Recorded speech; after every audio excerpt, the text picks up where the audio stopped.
Բարև ձեզ, Փայլակ Վարադյան, իրականում եմ լրատվական կայք, պարոն նախարար,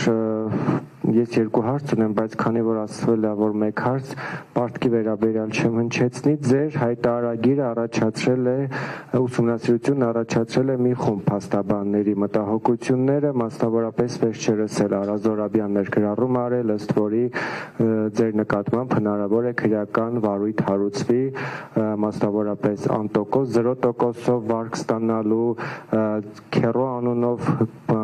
շինություն գրանցելու եւ այլն, նախ այս մասով դուք ունեք մտահոգություններ, կա արդյոք կոռուպցիոն գործարքների մեջ եք թե ոչ եւ հրավիրվել եք որևիցե կերպ իրավապահ այս կամ այն կառույց, շնորհակալություն։ Նախ ասեմ, որ ես մտահոգություններ չունեմ, որովհետեւ փաստաբանները այն մտահոգությունները, որը իրենք հայտնել են եւ այն փաստերը, որոնք իրենք հայտարարել են, այդ փաստերը վերցրել են իմ հայտարարագրից, այսինքն դա այն է, ինչ որ ես հայտարարել եմ։ Կոռուպցիայի կանխարգելման հանձնաժողովը ուսումնասիրություն է իրականացնում կամ իրականացրել վերջացրել է, ստատուսի մասին տեղյակ չեմ։ Այդ ուսումնասիրության շրջանակներում ինձնից պահանջվել են որոշակի պարզաբանումներ, ես տրամադրել եմ ամեն ինչ, ինչ որ հնարավոր էր, այսինքն այդ թվում նաև իմ հաշիվների քաղվածքը, ես ինչ եկամուտներ եմ ունեցել, ինչ ուղղություններով եմ այդ ծախսումները արել, որտեղ ըստ էության երևում են, որ այն ինչ որ ես հայտարարագրել եմ, դրա ապացույցներ է եւ եթե որևէ այստեղ խնդրահարույց հարց լինի, վստահ եմ, որ այդ խնդրահարույց մասերը բան կստանան։ Ես չեմ հրավիրվել որևէ այլ մարմնի կողմից եւ որովհետեւ ինչքան հասկանում եմ, այդ դատական գործը ոչ թե իմ դեմ էր, այլ դատախազության, որը չի քրեական հետապնդում հարուցել, ենթադրում եմ նաև այն պատճառով, որ այդտեղ հարուցելու որևէ բան չկա, բայց երևի քանի որ այս հարցը հնչել է, երևի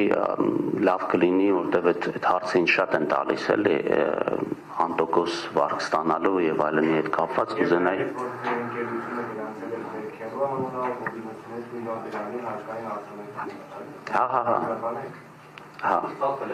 Հարգելի գործընկերներ, խնդրում եմ։ Հիմա կասեմ։ Իրական պատմությունը իրականում հետեւյալն է, երբ որ 20 թվականին պատերազմից հետո մի խումբ ընկերներով որոշեցինք, որ մենք այսպիսի մի տեխնոլոգիական պարկ ենք ուզում հիմնադրել, որը կմեծացներ Հայաստանի այսպես զինվածությունը տարբեր բարձր տեխնոլոգիական մշակումներ անելու ուղղությամբ որոշեցինք այսպիսի բան հիմնադրել եւ իմ ընկերներից մեկը որպես իր մասնակցություն այդ գործընթացում պարտքով այդ գումարը, այսինքն այդ գումարը ներդրեց այս գործի մեջ, որը ձևակերպեց որպես պարտք եւ որոշվեց, որ ես պետք է լինեմ, ես պետք է ղեկավարեմ այդ ընկերությունը եւ այս ամբողջ պատմությունը, հետո իհարկե 21 թվականի օգոստոսին, երբ որ կառավարությունը որոշեց, որ ես պետք է ստանձնեմ ֆինանսների փոխնախարարի պաշտոնը, ես ստանձնեցի այդ պաշտոնը, երբ որ արդեն պարզ էր, որ ես այլևս այդ գործունեությամբ չեմ կարող զբաղվել, ուղղակի այդ պարտքը եւ այդ ընկերությունը ես փոխանցեցի երրորդ անձի եւ այդ ընկերությունը որքանով տեղյակ եմ արդեն այդ ներդրման ամբողջ ծավալը իրականացվել է եւ արդեն գործունեություն է իրականացնում։ Ինչ վերաբերվում է արտոնություն ստանալուն, ապա ճիշտ ասած ես տեղյակ չեմ եղել այդ արտոնության պատմության հետ կապված, այսինքն այդ ընկերությունը սարքավորումներ ներմուծելուց ինչպես բազմաթիվ այլ ընկերություններ, որը սահմանված է նաև մեր կանոնակարգերով, դիմել է ներմուծման արտոնություն ստանալու էկոնոմիկայի նախարարություն եւ ֆինանսների նախարարությունը այդ process-ում ուղղակի ստուգում է արդյոք թղթերը ճիշտ են ձևակերպված, ճիշտ են լրացված, համապատասխանում է ԱՏԳ կոդերը իրենց սահմանված ձևաչափին եւ ԵԱՏՄ ֆորմատին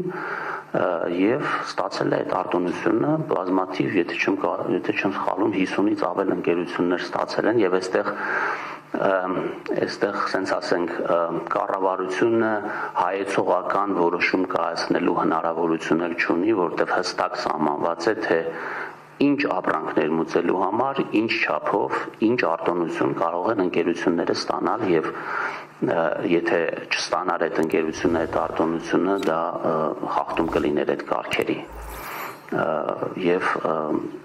դուք ինքներդ էլ որ նայեք կտեսնեք թե ինչքան ընկերություններ ինչ բաների համար ստանում են այդ արտոնությունները ուղղակի ուզում ասեմ որ դա որևէ կապ չունի մեկը մյուսի հետ դա առանձին process է որից ըստ էության այսինքն այդ process-ի մեկնարկի վերաբերյալ ես որևէ տեղեկություն չեմ ունեցել այդ ժամանակ որովհետեւ ինքս ներգրաված չեմ այդ ընկերության որևէ գործունեության մեջ